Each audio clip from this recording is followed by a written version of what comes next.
When I was 21, I started dating this guy who was about 30.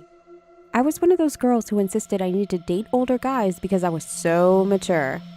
Never mind the fact that he lived with his hoarder mother, had no job, no car, but plenty of "I'm so much better than everybody else" attitude.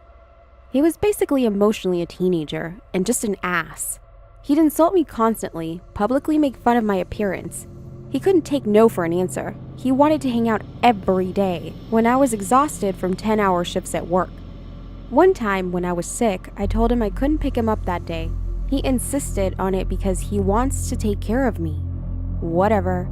I agreed, drove the 30 minutes to pick him up and back. He spent the whole day just bitching. "I'm bored. Why won't you talk more? Don't you appreciate me coming over? Why do you want to sleep? Spend time with me. I didn't have to do this," etc. He was insanely jealous and suspicious. My yard at the apartment I lived in sloped down from the road, and the wind always blew down trash people threw out of their cars, including a cigarette butt in the driveway, and he saw it and accused me of cheating because it wasn't his brand. Finally, broke up with him.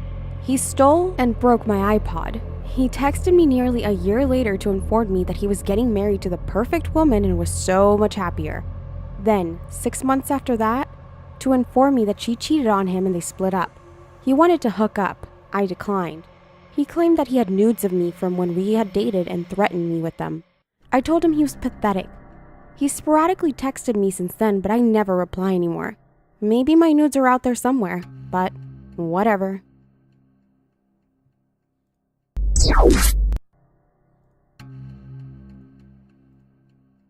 My ex-husband started taking shots of Patron after popping a handful of Percocets.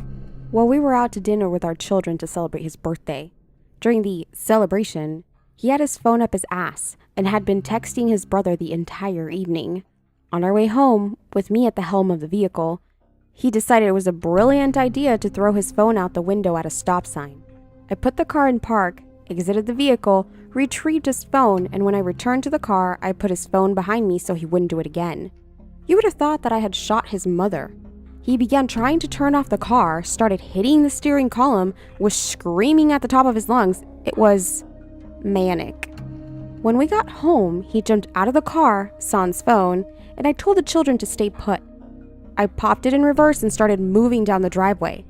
That mother effer came hauling ass down the driveway like a banshee and jumped on the running board. Face melted into a frightening state of rage and tried to beat out the driver's window of my car. At this point, my children were in the backseat screaming and crying, and there was no way in hell I was going to let them witness their mother get beat to a bloody pulp. So I threw the car in gear and hit the accelerator. He flew off the truck and I took off, and I didn't stop until I got to my mom's. He canceled both my phone and his, since I still had it. Turns out he had been texting his brother about going out for his birthday and picking up bitches. You know, since I wasn't going to put out. He called the police and told them I tried to run him over and asked them to do a welfare check on the kids at my mom's. The police talked to the kids and saw the obvious marks on my window from his face and fists and knew his story was shit. I left that day with the clothes on our backs. The kids were subjected to so much crap after I left, and I finally had it made to where they never have to visit him without supervision again. It's that bad. I'm now remarried to a much, much better man. He's a much better role model for the kids.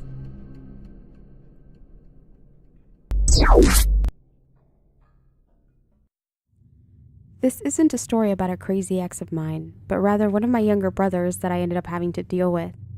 Years ago, I developed a heavy following on Tumblr because I shared the fan music I made there. My younger brother, I think he was 13 or 14, thought the website looked fun and made himself an account. Now, I didn't know about this until I'd gone really far, but one of my fans, who was my age, which would have been about 16 or 17, decided to initiate an online flirtation and then a relationship with my still in middle school brother. It made me really mad once I found out about it, but at the same time I knew that he would be encountering/dating girls all his life, and nothing would be more wounding to street cred than having your Tumblr famous big sister step in on one of your relationships. My stance was to stay out of it, but I couldn't help but notice that my brother was going in and out of really severe moodiness, and I felt like it had something to do with her, so I looked up her blog. This girl was definitely cracked. Either that, or she was exploring a mentally ill Tumblr persona. Posted constantly about voices in her head, and how she wanted to kill herself, but she couldn't leave him, meaning my middle school-aged brother, behind, or how he did or said something that made her want to cut herself or whatever. Tons and tons of psycho-manipulative BS. So I did what any loving older sister would do. Ran one of her selfies through reverse Google image search to see if I could find a match on Facebook. Ended up getting her full name, searched her name, found her in an online newspaper article for being on the honor roll, called the school, was put through to her guidance counselor, and described in detail the girl's behavior. I also emailed the GC screenshots from the girl's blog. GC said that the behavior seemed very out of character for her, aiding my suspicion that the blog was make-believe, and that it would be addressed right away. According to what she told my brother in her last messages to him, she was called down to the guidance office. Her parents were there. She found out that someone had reported her blog, and they went through it in front of her, making her explain every post. It was gone the next day, and she never made an effort to contact my little brother again.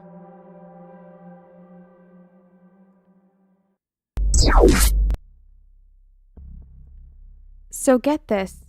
I dated a guy in my late high school years who was very reserved and was very handsome. The first 7 or 8 months were unreal. I was so happy and things were going great. Soon after, he and I decided to tell each other our deepest, darkest secrets. 10 out of 10, do not recommend. He told me that when he was young, he used to cut holes in his stuffed animals and would fuck them. I had no idea what to think, but I honestly didn't feel like it was the worst thing someone could do, so I just let it reside in the back of my mind. For unrelated reasons, things got a little rocky in the months after. He became so jealous and overprotective. He would come up to my work and watch me for hours. He would drive me to and from wherever I needed to go, no matter what. He would also get so upset when I spent any time away from him. When I did get the opportunity to hang out with my friends, he would always buy me flowers or pillow pets and leave them on my car almost as if he was letting me know he was watching. This just got worse over the next 3 months, and I figured it was probably time to end things. I decided I was just going to drive over and just let him know things weren't working out. Simple enough, right? Wrong. He figured out what I was doing and completely lost it. Punched holes in everything, broke whatever was in sight, and had a full-on episode. When I got to the house, he was waiting for me in his truck, which was completely ripped apart, might I add. I figured it probably wasn't the best idea to get out of the car, so I turned around to drive away, and the crazy ass busted out his truck window and then followed dangerously close to my car. After about half an hour of him riding my ass, he finally let off and called me claiming he wrecked his truck. I went back to get him, but I'll skip the details on the endless crazy stuff he pulled that night. Needless to say, it was over. A few months after the breakup, I decided it was probably a good time to get all the things I had left at his house. It was mostly clothes, but I always left the stuffed animals he got me there just because. Long story short, I walked into his closet. The walls were still completely demolished from his episode, and I found some of the pillow pets he had bought throughout the relationship. I grabbed my favorite one, a gray elephant named Charlotte, and on the underside, she was just covered in jizz. By covered, I mean graciously glazed from multiple endeavors. Side note, it is so weird typing this out. It never seemed as crazy as it actually is. And that's all I have to say about that.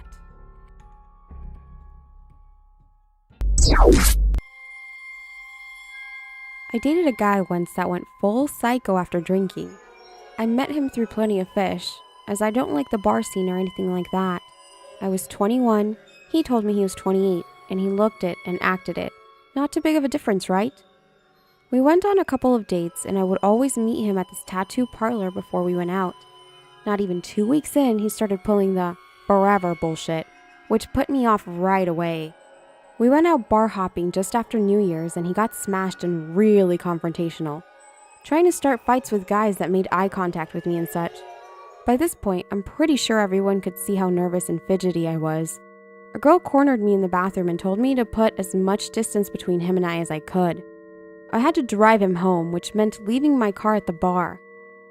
I would have told him to get fucked, but he had a 2-year-old daughter and I didn't want something bad happening to him and leaving her without a dad. The whole time I'm driving, he's begging me to stay the night with him. No, just call me a cab when we get there, I keep saying, over and over. It's about 2 miles to his house. It's the beginning of January. There's snow on the ground and it's freaking cold. I slip my shoes off and sit down on his couch to warm up and wait for the cab. And he's just pacing through the house, not saying a word and glaring at me. He gave me one final strange look and stalks off into the bedroom.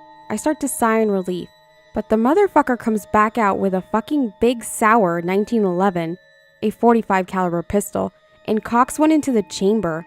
I noped it the fuck out of there. I'm not even really sure how I grabbed my shoes on the way out the door, but I was carrying them. I took all the back roads I could, called a friend to come pick me up at the nearest store. I finally had to hit a main road. My feet are soaked because I didn't want to put heels on in case I had to run. I'm freezing cold because I left my coat at his house, and it's nearly 2 a.m. Headlights shine behind me, start to slow down. I hit 911 in my phone and tears well up in my eyes. I'm gonna die tonight. Leave me the fuck alone, I scream, and turn to see it's not his rig, but a little blue Subaru pulling up beside me. Honey, get in, she said, and I jogged to the passenger side and got in the rig, locking the door. She had the face of an angel. I'm not even religious, but I'm damn sure someone was watching over me that night. If you see a white Expedition in your rear view, call the cops, I said, digging in my purse for my cigarettes. May I? She nodded and pulled out her own. I told her what happened as we sat at the store waiting for my friend. We watched him drive back and forth a couple of times, and once she pushed me to the floorboards as he circled the parking lot. When I got home that night, I paid for a background check. He had a criminal history a mile long, including various levels of assault and attempted murder. Oh, and he was 38, not 28. Edit. I background check everyone I get involved with after that. You may call it violation of privacy, but I call it protection. Ladies, if a guy makes you feel uneasy in any way, shape, or form, don't let yourself get caught alone with him. Trust your gut.